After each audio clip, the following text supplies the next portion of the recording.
Chegamos nessa manhã à última mensagem dessa série no livro do profeta Malaquias.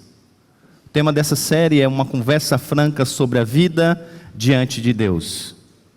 Vimos até aqui que o impulso da mensagem de Malaquias tem sido duplo. De um lado, ele condenou os sacerdotes de Judá por banalizarem o culto ao Senhor, fazendo isso de duas maneiras. Em primeiro lugar, através de uma prática ilícita. Eles recebem animais que não são de acordo com o que Deus tinha estabelecido. Eles prestam culto ao Senhor que não agrada ao Senhor e que não está de acordo com o que Ele tinha determinado na sua lei. Além disso, eles também têm uma atitude indiferente para com o Senhor, para com a sua palavra. Por outro lado, o profeta também repreende a população de modo geral, por não cumprirem a sua parte na aliança estabelecida com o Senhor. Isso é descrito através de dois assuntos, de maneira particular através do casamento misto e também do divórcio ilegal, dado sem nenhum motivo. Agora o profeta, então, nesses últimos versos do seu livro, ele se volta para uma série de assuntos que podem ser colocados sobre um único guarda-chuva de um único tema: a resistência ao Senhor.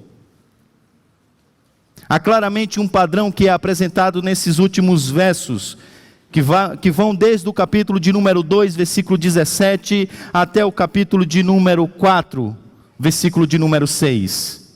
Em um primeiro momento ele fala do auto-engano do povo, de como eles resistiam ao Senhor, motivados pelo auto-engano. Vimos isso no capítulo de número 2, dos versículos 17 até o capítulo de número 3, versículo de número 5. Eles têm uma ideia turva de quem é Deus, de quem são eles e de quem são os ímpios. Além disso, vimos na semana passada com o pastor Heber Júnior, que eles também agora resistem ao Senhor através do egoísmo. Deus tinha dito que eles deveriam trazer os seus dízimos e as suas ofertas. No entanto, eles, colocando o coração nas coisas materiais, eles estão sonegando aquilo que pertence ao Senhor. E o problema em si não é o dinheiro.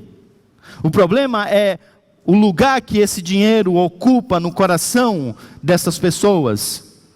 Na verdade, os casamentos mistos, eles eram uma realidade porque eles queriam obter posses e se juntando com outros povos, isso era uma realidade.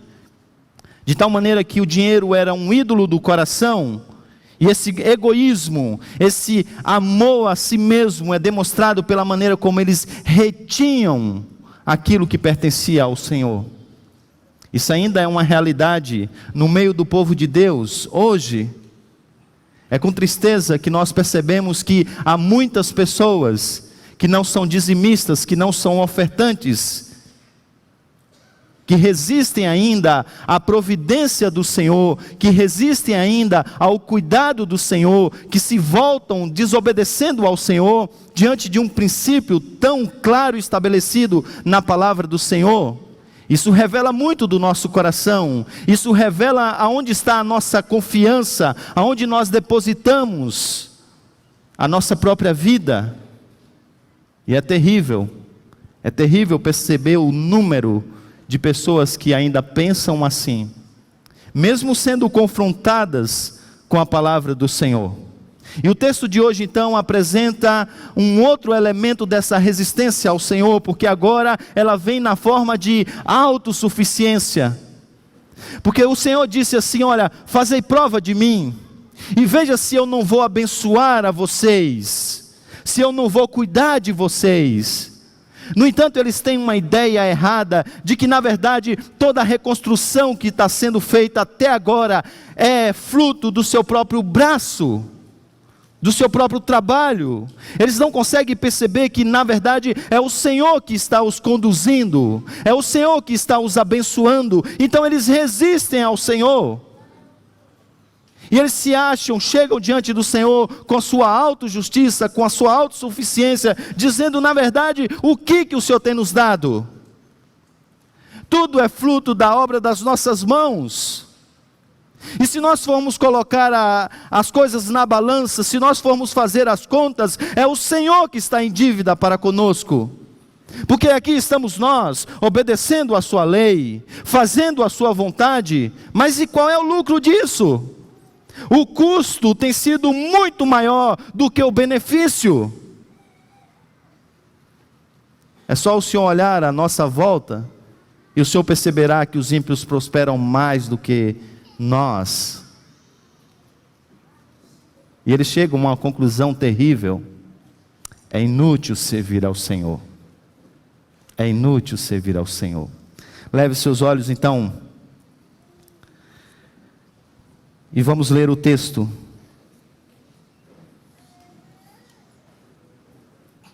Malaquias, capítulo de número 3.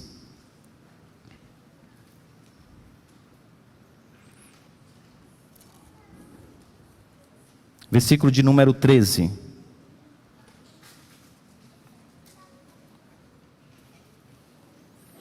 Malaquias 3:13.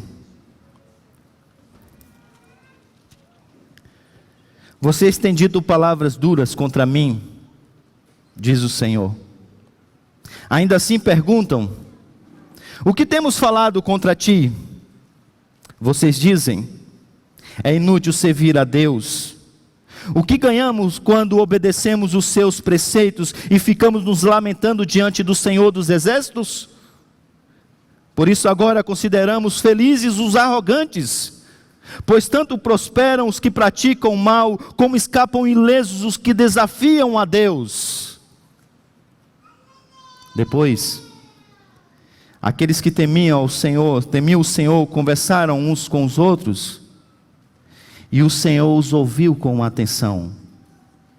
Foi escrito um livro como um memorial na sua presença, acerca dos que temiam o Senhor e honravam o seu nome.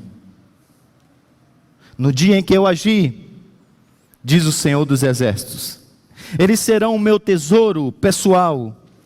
Eu terei compaixão deles como um pai tem compaixão do filho que lhes obedece. Então vocês verão novamente a diferença entre o justo e o ímpio, entre os que servem a Deus e os que não servem. Capítulo 4, versículo de número 1. Pois certamente vem um dia, ardente como uma fornalha, todos os arrogantes, todos os malfeitores serão como palha, e aquele dia que está chegando ateará fogo neles, diz o Senhor dos Exércitos. Não sobrará raiz ou galho algum. Mas para vocês que reverenciam o meu nome, o sol da justiça se levantará trazendo cura em suas asas. E vocês sairão e saltarão como bezerros soltos do curral. Depois esmagarão os ímpios, que serão como um pó sobre a sola dos seus pés. No dia em que eu agi, diz o Senhor dos Exércitos. Lembre-se da lei do meu servo Moisés, dos decretos, das ordenanças que lhes dei em Horebe para todo o povo de Israel. Vejam, eu enviarei a vocês o profeta Elias, antes do grande e terrível dia do Senhor. Ele fará com que os corações dos pais se voltem para os seus filhos, e os corações dos filhos para os seus pais. Do contrário, eu virei e castigarei a terra com maldição. Baixe sua cabeça, vamos orar. Deus bendito, esse é um tempo tão importante no culto que prestamos ao Senhor, porque esse é o momento que ouvimos a Tua voz. Nós queremos que isso seja uma realidade, Senhor. É Teu povo aqui presente, reunido, porque quer ser edificado por Ti mesmo, através da instrumentalidade do Teu servo. Por isso eu te peço, Senhor, fala à mente e ao coração do Teu povo, Dar, ó Deus, que nessa manhã haja quebrantamento, arrependimento. Dar, ó Deus, que nessa manhã, confrontados pelo Evangelho da cruz, pessoas se voltem para o Senhor. Sejam protegidas pelo Teu Filho, para que possam ter vida no dia da ira vindoura. Nós te pedimos isso em nome de Jesus. Amém.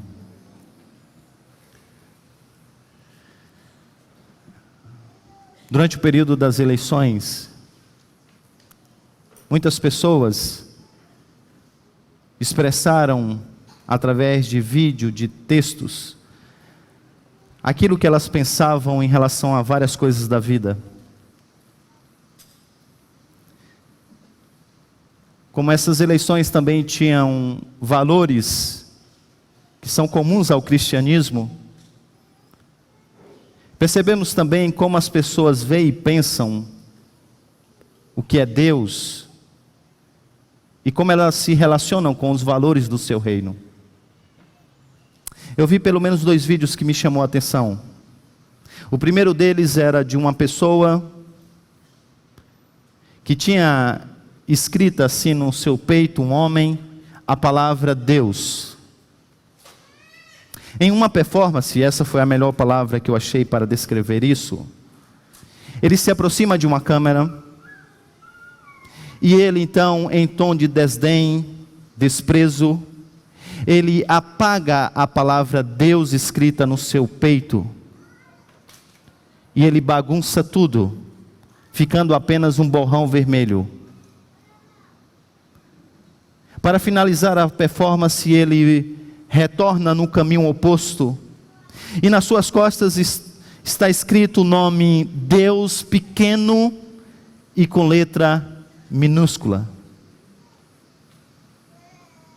Como se dizendo, esse é o Deus que muitos de vocês estão defendendo. Em um outro vídeo, a pessoa se aproximava também da câmera enquanto andava, e ela rasgava as páginas das Escrituras. E ela comia folha por folha enquanto rasgava. Não que a escritura em si, o texto em si, o papel em si seja sagrado, mas o que está ali expresso naquele vídeo é isso que eu penso da palavra desse Deus que vocês dizem e que vocês defendem. E esses são apenas exemplos de tantos outros vídeos que circularam na internet nos últimos dias, que desprezam o Senhor e a sua palavra. Eu tenho certeza que você deve, se assistiu a algumas dessas manifestações ou dessas performances, eu tenho certeza que você se viu incomodado, talvez até tomado por uma ira santa e pecaminosa que borbulhou no seu coração durante esse período. Porque de fato é terrível olhar como as pessoas se voltam contra Deus, contra o que Ele está dizendo, como as pessoas perderam o temor do Senhor. Agora imagine tudo isso no meio do povo de Deus. Agora imagine se um vídeo desse fosse feito por um membro da Igreja Presbiteriana Aliança. Imagine se publicamente nós nos voltássemos contra o Senhor, demonstrando a nossa falta de temor dEle, e falássemos contra Deus, e falássemos palavras duras contra Deus. É exatamente isso que está acontecendo nesse tempo do profeta Malaquias. As pessoas estão se voltando contra o Senhor, as pessoas estão falando palavras duras contra o Senhor. Mas quem diz essas coisas não são as pessoas que vivem fora do arraial de Israel. Na verdade são pessoas que vivem dentro do arraial de Israel. E essa é a razão então que o profeta, voltando novamente àquela estrutura do seu livro, ele traz a sua mensagem agora ao povo. A estrutura, como nós já falamos, ela segue 3 partes. A primeira delas, há uma afirmação contundente vinda da parte do Senhor. Essa informação em tom contundente, ela é respondida com um questionamento em tom cético e cínico vindo da parte do Senhor, a qual é seguida então por uma longa resposta do Senhor, reafirmando a sua tese e esclarecendo o assunto. A afirmação contundente, vinda da parte do Senhor, pode ser vista aí no versículo de número 13, quando o Senhor diz: vocês têm dito palavras duras contra mim. O vocês aqui é para o povo de Deus. Sim, essas palavras são duras, são severas, são cínicas, são acusações agora pesadas contra o Senhor. O povo então diz a sua velha palavra: em que nós temos feito essas coisas? Como nós temos falado contra o Senhor? Fingindo então ignorar a sua arrogância maciça, eles querem a especificação do Senhor. Eles querem que Deus explique qual é a razão da ofensa, qual é o motivo da ofensa. Mal sabem eles que se dirigirem ao Senhor dessa maneira já é ofensivo. Mal sabem eles que se voltarem para com o Senhor em irreverência, isso já é ofensivo. Mal sabem eles que dizerem alguma coisa com o coração orgulhoso, cínico diante do Senhor, isso já é uma evidência dessa dureza para com o Senhor. O Senhor então explica, e as palavras então são formuladas através de 3 reivindicações, e o Senhor diz, a primeira delas: vocês dizem que é inútil servir ao Senhor. A palavra inútil no Antigo Testamento, ela tem uma conotação de algo que é vazio, de algo que é sem nenhum peso.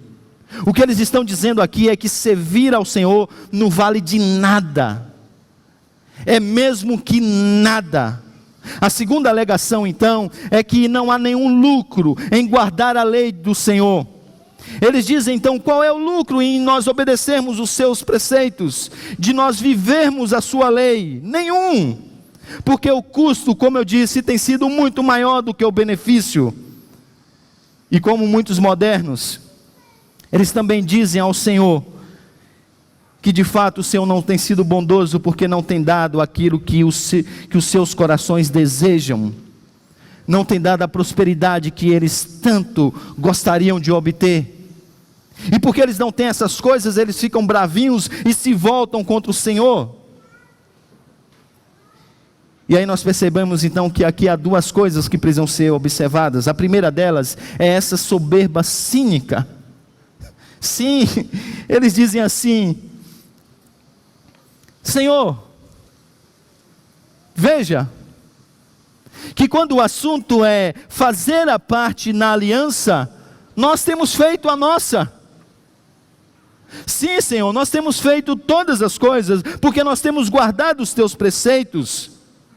Então é você, e a informalidade aqui é proposital, porque eles não se dirigem a Deus com reverência, com respeito, é sempre com desdém. É você, Senhor, que não tem feito a sua parte na aliança.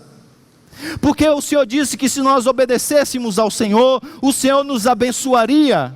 O Senhor disse que se nós provássemos o Senhor nos abençoaria. O Senhor disse que se nós fizéssemos a nossa parte na aliança, o Senhor faria do Senhor. O Senhor disse que se nós fôssemos o seu povo, o Senhor seria o nosso Deus. Agora ore a nossa volta. O que nós temos recebido são os ímpios que prosperam, enquanto nós aqui estamos desfiando. E na verdade, se o Senhor olhar bem e prestar bastante atenção, o Senhor verá que toda essa reconstrução, toda a reconstrução da cidade, toda a reconstrução do templo, isso é fruto dos nossos braços, da nossa própria força, do nosso próprio trabalho. Então diga-nos, Senhor, diga-nos que não é inútil servir ao Senhor, diga-nos que é melhor servir ao Senhor do que não servir. A soberba é cínica. É muito cinismo. Obedecer a lei de Deus e guardar os seus mandamentos. Veja, o culto é prestado de maneira que Deus não se agrada. Os animais são trazidos de maneira que Deus não aprovou. O que reina no seu coração é um egoísmo, e por isso que dá o pior para o Senhor, para guardar o melhor dos animais para si mesmo. Os casamentos que são feitos, são casamentos com outros povos, a fim de obter ainda mais herança. O divórcio é apresentado sem nenhum motivo justo. Quando o assunto é sustentar a casa do Senhor, eles retêm, porque eles se amam, e eles querem gastar no seu bom prazer. E agora eles vêm diante de Deus e dizem: nós temos cumprido a tua lei e os teus estatutos. Além de ser um ato de extrema soberba, é um cinismo enorme, enorme. Mas por que isso acontece? Por causa da autojustiça. E não somos nós assim? Não somos nós baseados na nossa própria autojustiça, nossa própria força? E por essa razão nós achamos que nós temos o direito de questionar ao Senhor, o direito de dizer ao Senhor como que a vida precisa ser dirigida, o direito de dizer a Ele como Ele deve governar o mundo, como Ele deve distribuir as coisas. Isso é fruto então dessa soberba cínica, e o Senhor só ouve por enquanto. Mas além disso, Deus é apresentado também como um ídolo. Sim, um Deus que na verdade foi criado na imaginação deles, como alguns modernos que criam um Deus que você pode se relacionar com Ele através da barganha, do toma lá, dá cá, através de um relacionamento de interesses. Eu dou 10 para o Senhor, me dá 20, eu dou 20 para o Senhor, me dá 40. Eu apresento diante do Senhor os meus dízimos e as minhas ofertas, esperando que o Senhor me dê em dobro, que o Senhor me faça próspero, que o Senhor me faça grande entre os homens. Observe que no final das contas, é um amor ensimesmado. Isso não é relacionamento com Deus. Eles não amavam ao Senhor, mas a si mesmo. Eles não buscavam a piedade, mas o lucro. Eles não adoravam a Deus, mas ao dinheiro. E mais uma vez aqui a razão desse questionamento, dessa ira que não é santa, é porque os ímpios estão prosperando, estão se tornando ricos. E nós, Senhor? E nós? E nós? Mas a declaração mais imprudente dita está aí no versículo de número 15. Quando eles dizem: por isso, agora consideramos felizes os arrogantes, pois tanto prosperam os que praticam mal, como escapam ilesos que desafiam ao Senhor. Por que isso é tão duro, gente? Porque isso aqui mexe, isso aqui é uma acusação para o ser de Deus. Está dizendo que ele não é santo, porque ele se mistura com os ímpios, que ele abençoa os ímpios, que ele abençoa as obras das mãos dos ímpios. Está dizendo aqui então, que Deus ele não é justo, porque ele não abençoa quem ele deveria abençoar, e ele então abençoa aquele que ele não deveria abençoar. E ele diz: é isso que o Senhor está fazendo. Todas essas palavras são duras, porque são direcionadas contra o Senhor, que é santo e justo. E aí você pode estar olhando e lendo essas palavras e dizendo assim: eu sei, pastor, mas a gente lê alguns salmos e que a gente percebe esse questionamento do povo. Há na verdade uma literatura que fala sobre isso, que é a literatura sapiencial dos salmos de lamento. Mas a grande diferença é que eles se aproximam do Senhor em reverência, em confiança, e dizendo: Senhor, até quando o Senhor vai nos deixar sofrer? Lembra da tua aliança, Senhor, abençoa o teu povo. Mas a atitude é de humildade para com o Senhor, a atitude é de confiança para com o Senhor, a atitude é de exaltação, reconhecendo que somente o Senhor pode livrá-lo, somente o Senhor pode abençoá-lo, e esse não é o caso. Por isso que Deus diz que essas palavras, elas não vão ao encontro do Senhor, mas elas vão de encontro. Elas querem chocar com aquilo que o Senhor é e com o que Ele diz. E se você perceber bem, essa ladainha ela já é ouvida nas praças da cidade, nos corredores do templo. e nas mesas enquanto as pessoas estão tomando as suas refeições. Esse é o discurso do povo. E todos se voltaram contra o Senhor.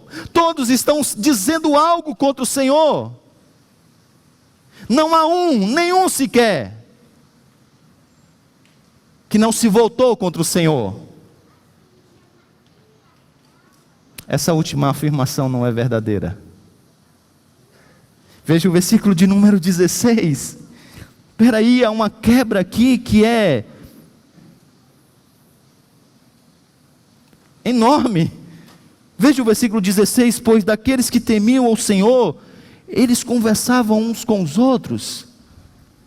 O Senhor os ouviu com atenção, e foi escrito um livro como um memorial na sua presença acerca dos que temiam ao Senhor e honravam o seu nome. Observe que a narrativa está indo de uma maneira e dá uma girada rápida. Porque não é verdade que todo mundo está voltando-se contra o Senhor. Não é verdade que essa mensagem de Malaquias só cai em ouvidos surdos. Não, ao remanescente fiel, àqueles que estão ouvindo a palavra do Senhor, àqueles que estão se quebrantando diante do Senhor, àqueles que estão temendo ao Senhor, àqueles que estão falando bem do Senhor, àqueles que estão honrando o nome do Senhor. E agora então, o texto é descrito de uma maneira gloriosa. A palavra temer aqui é usada tanto como uma chamada, como uma resposta do povo para com Deus. Temer ao Senhor significa reverenciá-lo, honrá-lo, dar o real peso àquilo que Ele é e àquilo que Ele diz. E vejam, há pessoas que estão fazendo isso. Elas estão temendo ao Senhor. Por isso que esse verso agora, ele é descrito através de uma linguagem antropomórfica. Isto é, Deus sendo descrito em termos humanos. Porque diz que no meio daquele caos, no meio que as pessoas estão se voltando contra o Senhor e não para o Senhor, de repente Deus começa a parar, a se aproximar, e Ele começa a ouvir. Ele começa a ouvir as pessoas dizendo: nós estamos errados naquilo que nós estamos pensando. Deus é fiel à sua aliança. Deus tem sido bondoso para com os seus. E quanto mais eles falam essas coisas, Deus, como ser humano, começa a se aproximar. E Ele começa a ouvir essas coisas. E diz o texto que Ele fica tão emocionado, mais uma vez Deus sendo descrito através de sentimentos humanos. Ele fica tão emocionado que ele corre e ele pega então um pergaminho. E ele começa a escrever naquele rolo o nome das pessoas. Perceba, Deus é onisciente. Deus não vê passado e futuro, Deus simplesmente é. Deus conhece todas as coisas instantaneamente. Ele não precisa de um livrinho para anotar as coisas. Mas ele começa a anotar. E ele vê, sim, no meio do povo, a fulano, a Beltrano, Ciclana.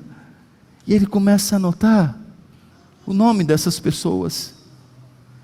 E é dito então que ele faz um memorial desses nomes. E ele guarda esse livro com todo carinho. Ele protege esse livro. E o texto continua então a dizer que esse livro, ele vai ser entendido à luz do Novo Testamento como sendo o livro da vida. É o registro dos nomes daqueles que são destinados à felicidade eterna. E aí então, motivado, ele faz então uma grande promessa. Olha o versículo de número 17. No dia em que eu agi, diz o Senhor dos Exércitos, no grande e terrível dia, diz o Senhor dos Exércitos, eles serão o meu tesouro pessoal. Eu terei compaixão deles como um pai tem compaixão do filho que lhe obedece. O Senhor então diz que agora Ele vai garantir esses que estão se voltando para Ele, esses que estão falando bem do seu nome, esses que estão ouvindo a mensagem do profeta Malaquias. E ele diz que nesse dia, num grande e terrível dia, que ele vai julgar todas as coisas, esses serão protegidos por ele. E ele diz muito mais do que isso: eles serão a minha própria posse, eles serão meus e eu serei deles. O Senhor diz. Observe vocês que, a despeito de tudo pertencer a Deus, toda a terra pertencer ao Senhor, Ele sempre cuida de maneira especial do seu povo. E agora Ele diz que vai fazer com o seu povo aquilo que Ele fez no passado, no tempo de Moisés, quando este ainda estava no Egito. Sim, filho meu, era a maneira que Deus se referia ao seu povo lá no Egito, com Moisés.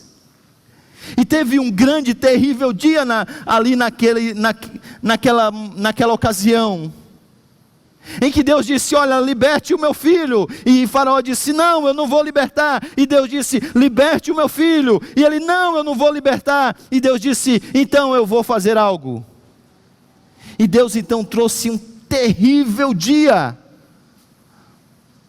onde a morte foi uma realidade. No entanto, naquele terrível dia, foram protegidos todos aqueles que tinham a marca do sangue pascual. O sangue da Páscoa, quando passado então na porta, fazia com que o anjo do Senhor, naquele terrível dia, passasse por cima. E esses então foram protegidos pelo Senhor. E Deus está dizendo: esses que estão se voltando para mim e não contra mim, os seus nomes estão anotados. E naquele terrível dia, aqueles que estiverem com a marca do sangue do verdadeiro Cordeiro Pascual, então esses serão poupados, esses serão protegidos por mim mesmo, e esses serão a minha posse. Eles serão meus para todo sempre. Eles terão vida. Eles desfrutarão finalmente da terra que mana leite e mel, que Israel sempre quis ter e nunca possuiu. E eles tomarão posse da terra. Bem, o argumento agora foi montado para que Deus responda os questionamentos de maneira bem clara. Versículo de número 14, o povo disse: é inútil servir a Deus. O que ganhamos quando obedecemos os seus preceitos e ficamos nos lamentando diante do Senhor dos Exércitos? Qual é o lucro disso? Nenhum, eles diziam, porque na verdade os benefícios são menores do que o custo. O que nós pagamos para ter essa vida reta diante do Senhor? É verdade que isso, como vimos, é uma soberba cínica, mas a resposta vem agora. Veja aqui, ele diz: então vocês verão novamente a diferença entre o justo e o ímpio, entre os que servem a Deus e os que não o servem. Num grande e terrível dia, isso vai ficar muito claro. Quem não serve a Deus são aqueles que não estão dentro dos limites do relacionamento com o Senhor, isto é, aqueles que não fazem parte da aliança. Agora, no tempo de Malaquias, a situação é tão complicada, que a visão é tão turva, que eles não conseguem distinguir entre os que servem a Deus e os que não servem. Porque a bênção não é tão clara do Senhor sobre a vida desses. Mas o Senhor diz: virá o dia. Virá o dia em que isso será tão claro como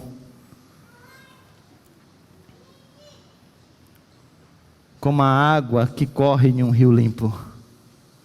Virá um dia onde vocês vão saber que de fato vale a pena muito servir ao Senhor.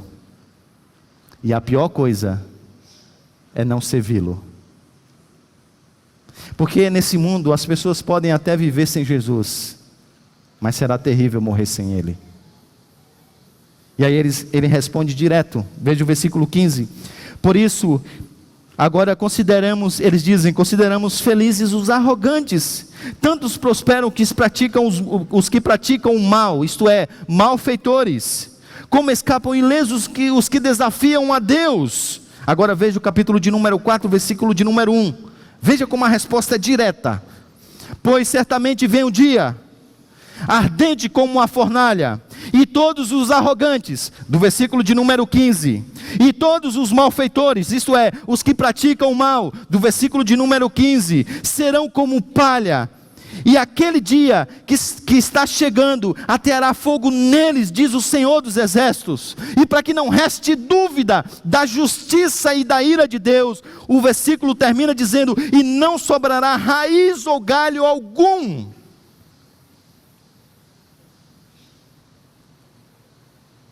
Os ímpios se resumirão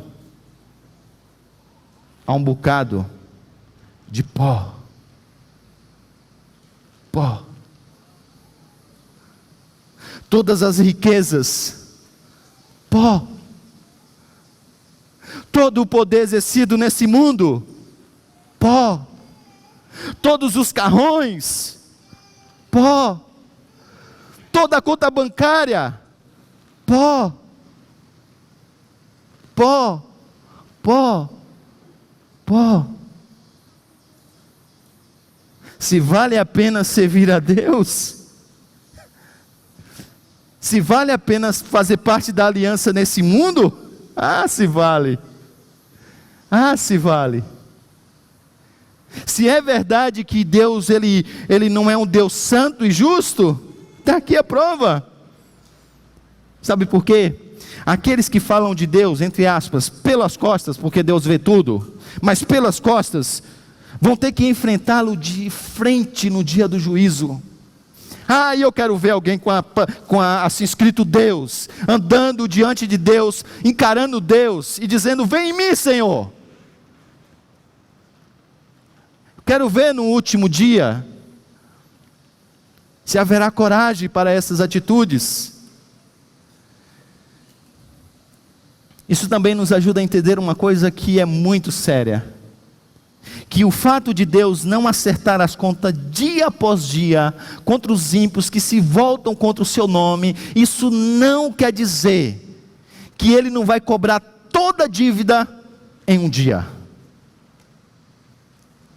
O fato da gente não ver a justiça de Deus sendo manifestada dia após dia contra os ímpios, isso não quer dizer que Ele não vai juntar todas as contas para acertar essa única dívida no último dia. E a certeza que eu tenho é que Ele fará isso. Ele fará isso. Por isso, calme o seu coração. O Senhor fará justiça. Ele só fará no tempo dEle. Que o Senhor abençoa os seus, não tenha dúvida. Mas nem sempre Ele faz isso nesse mundo. Às vezes nesse mundo nós temos o privilégio de ainda servirmos ao Senhor e sermos abençoados pelo Senhor. Outros, o Senhor pela sua economia, pela sua soberania, resolveu não fazer isso. E essa é a razão pela qual muitos missionários entregam as suas vidas, vivendo em países de perseguição e morrem, debaixo de governos que são cruéis contra o Senhor.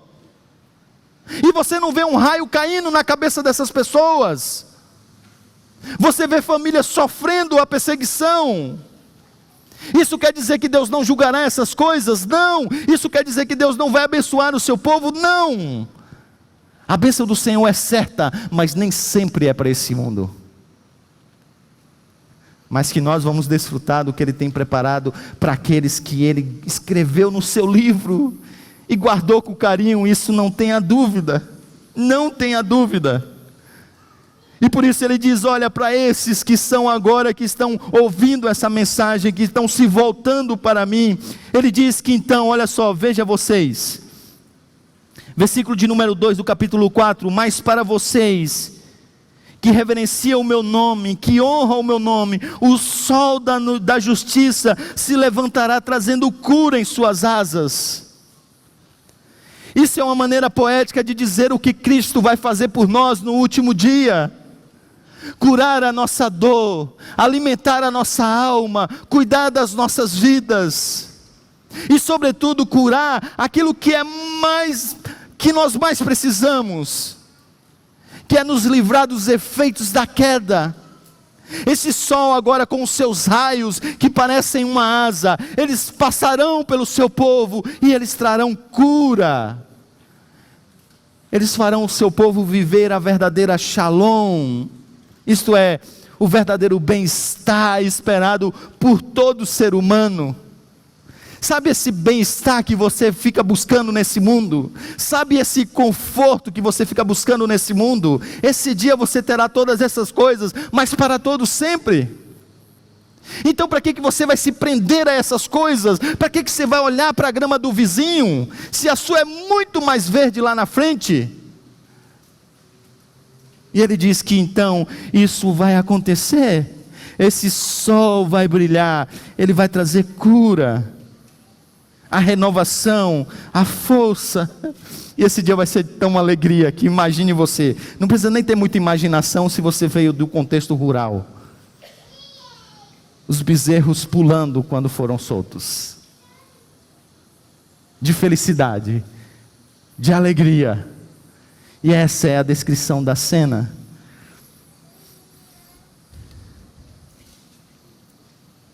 Agora, por que esse povo, mesmo diante de tudo isso, dessa história da redenção, tem tanta dificuldade de entender essas coisas? Porque o problema deles, o meu e o seu, é nosso astigmatismo e miopia espiritual. Esses são os dois problemas que eu tenho. Tirando esse óculos aqui, duas coisas acontecem. Primeiro, eu não consigo ver uma palavra que está aqui no meu esboço. Por isso que eu preciso dele, não seria bom falar sem esboço. Segundo, eu não consigo perceber ninguém. Eu só sei quem são vocês aí porque eu já tinha decorado mais ou menos. Mas eu vejo tudo aqui embaçado para frente. E de perto, a mesma maneira. E esse é o problema do povo. Quando eles olham para o mundo à sua volta, eles só enxergam tudo meio turvo. E eles acham que essa é a realidade. Quando eles olham para frente, eles não conseguem ver nada.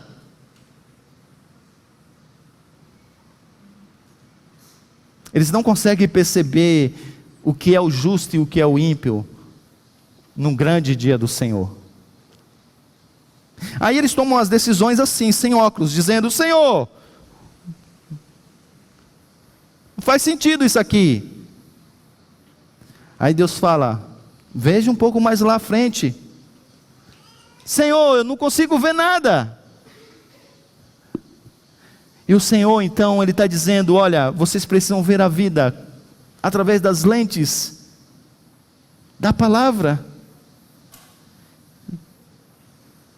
E essas lentes fazem com que vocês vejam de fato a realidade de um mundo caído e a esperança que pode vir de um mundo vindouro. E Ele então termina agora dizendo duas coisas que eles precisam fazer enquanto eles esperam esse grande dia. A primeira delas tem a ver com instrução. Obedeça a palavra. E ele diz: lembre-se da lei do meu servo Moisés, dos decretos e ordenanças que lhe dei em Horebe para todo o povo de Israel. Lembre-se da lei, ele diz.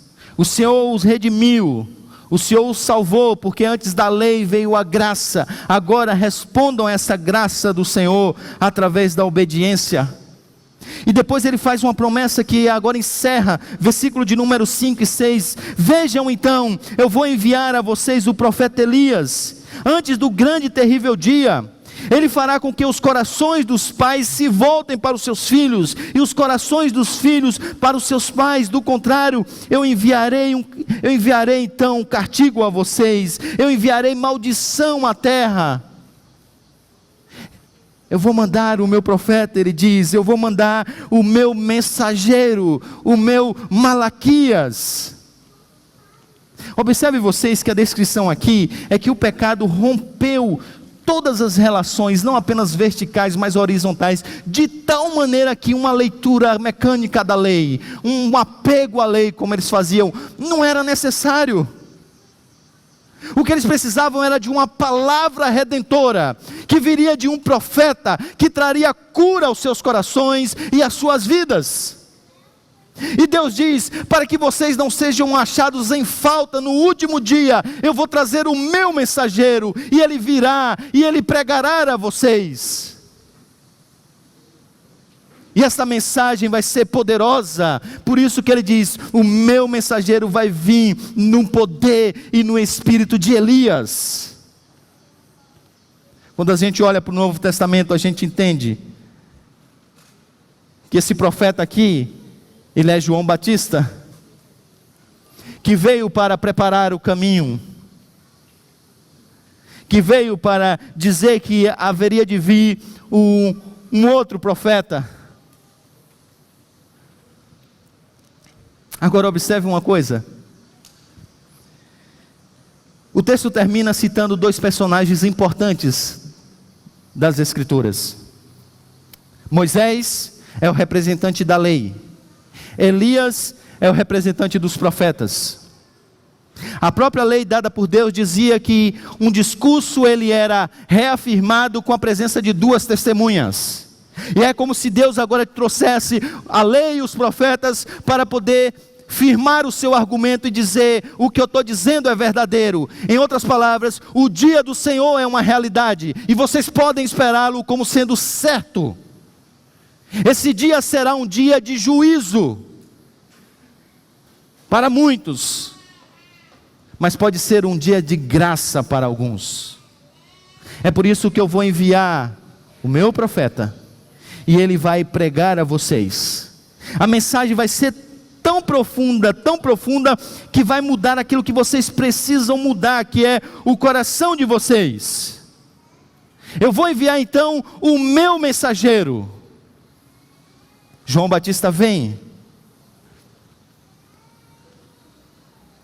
mas não precisa ter tanto conhecimento bíblico para entender que João Batista não é o mensageiro do Senhor. Então Mateus, no capítulo de número 17, versículos de 1 a 5, conta uma história. E a história é a seguinte: 6 dias depois, Jesus tomou consigo Pedro, Tiago e João, irmão de Tiago, e os levou em particular para um alto monte. Ali ele foi transfigurado diante deles, e a sua face brilhou como o sol. Os discípulos puderam sentir os raios do sol. E diz ainda os textos que as suas roupas se tornaram brancas como a luz. E naquele momento então apareceram diante dele Moisés e Elias, a lei e os profetas. Pedro então toma a palavra e diz assim: Senhor, bom é estarmos aqui. Bom é esse momento que nós estamos vivendo. Então vamos fazer 3 tendas. Uma será para ti, outra será para Moisés e outra será para Elias. Mas antes mesmo que ele terminasse, mais uma vez Deus diz ao seu povo. E uma voz então surge dos céus, por meio de uma nuvem. E a voz diz: este é o meu filho amado, em quem eu me agrado. E o mesmo Deus do profeta Malaquias agora diz: ouça-o, ouça-o, ouça-o. Aqui então está, meus irmãos, o verdadeiro Malaquias, o verdadeiro mensageiro do Senhor. E ele está dizendo ao coração de vocês: vocês precisam se arrepender da hipocrisia que vocês estão vivendo. E a mensagem hoje é: ouça-o, ouça-o, ouça-o. Ele está dizendo para você: se você não se arrepender dos seus pecados, você vai enfrentá-lo diante da ira vindoura. Então, ouça-o, ouça-o, ouça-o. Ele está dizendo para vocês: não vale a pena viver entregue aos ídolos do coração, sendo governado pela idolatria do seu coração, amando a si mesmo. E a mensagem de hoje é: ouça-o, ouça-o, ouça-o. Ele está dizendo: volte-se para mim. E a mensagem é: ouça-o, ouça-o, ouça-o. Ele está dizendo: se você não me conhece, você está perdido. Você pode ter tudo nesse mundo, Mas se você não me tiver nesse grande e terrível dia, você está perdido, tudo isso vai virar pó. E o que eu tenho para dizer para você hoje, nessa manhã é: ouça-o, ouça-o. O Filho amado do Senhor está dizendo a você nessa manhã: ouça-o, ouça-o, ouça-o. Não seja de dura cerviz. Não receba a palavra de Deus como recebiam esses do tempo do profeta Malaquias, questionando ao Senhor, retruncando ao Senhor, com autossuficiência, com espírito de soberba, confiando nas suas próprias obras. No último dia as suas obras vão virar pó. A salvação só está num grande mensageiro do Senhor, que pode inclinar o seu coração para Ele. Então nessa manhã eu te peço, eu te imploro, ouça-o, ouça-o, ouça-o. Porque nesse dia, nesse grande e terrível dia, não haverá mais tempo para ouvir a sua mensagem, não haverá tempo de graça. Consegue perceber que o profeta termina a sua profecia com uma palavra de maldição? Maldição, de castigo, até a última palavra, até o último verso, o Evangelho tem sido pregado. Depois disso, segue-se o juízo. Nesse dia, a minha oração é que você não esteja na frente dele. Ele vai passar por cima de você. Porque diferente do que muitos dizem por aí, Deus não é só amor não. Deus é justiça. Paulo disse: considerai a bondade e a severidade do Senhor. Essa história que no final das contas Deus vai salvar todo mundo, isso não é verdade. Essa história que Deus, por causa do seu amor, Ele tolera o pecado, e a mensagem do Evangelho hoje é a mensagem do amor, isso não é verdade. A justiça de Deus será uma realidade, e ela vai ser aplicada, inclusive na vida daqueles que estavam debaixo da igreja visível. Essa não é uma palavra para os ímpios, essa é uma palavra para a casa de Israel. Quando João Batista disse: arrependam-se, porque o grande e terrível dia está chegando, ele não disse isso para os gentios, ele disse isso para os judeus. Cristo está aqui,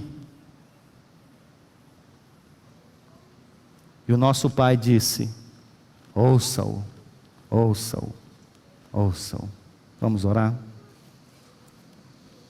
Deus bendito,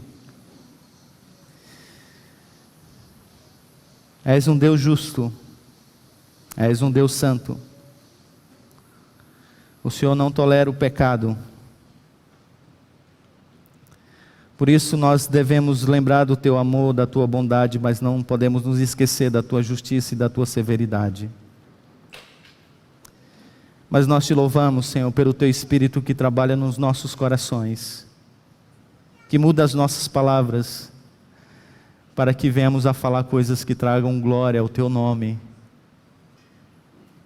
Nós Te louvamos, Senhor, pelo Teu Espírito Santo que trabalha no meio do Teu povo. Nós Te louvamos, Senhor, pela palavra de Cristo que tem sido pregada e nós podemos ouvir a Tua palavra. Ó Senhor, dá que nessa manhã pessoas possam se voltar ao Senhor, possa se arrepender da sua soberba cínica, da sua autossuficiência, possam se arrepender, ó Deus, de buscar a santificação pelo esforço, de buscar o reino de Deus pelo próprio braço, possam se arrepender, Senhor, de não ouvir a Tua palavra com reverência, possam se arrepender, Senhor, da maneira hipócrita como tem vivido. Ó Senhor, quebranta corações, Faz o teu povo ouvir a tua palavra nessa manhã, em nome de Jesus. Amém.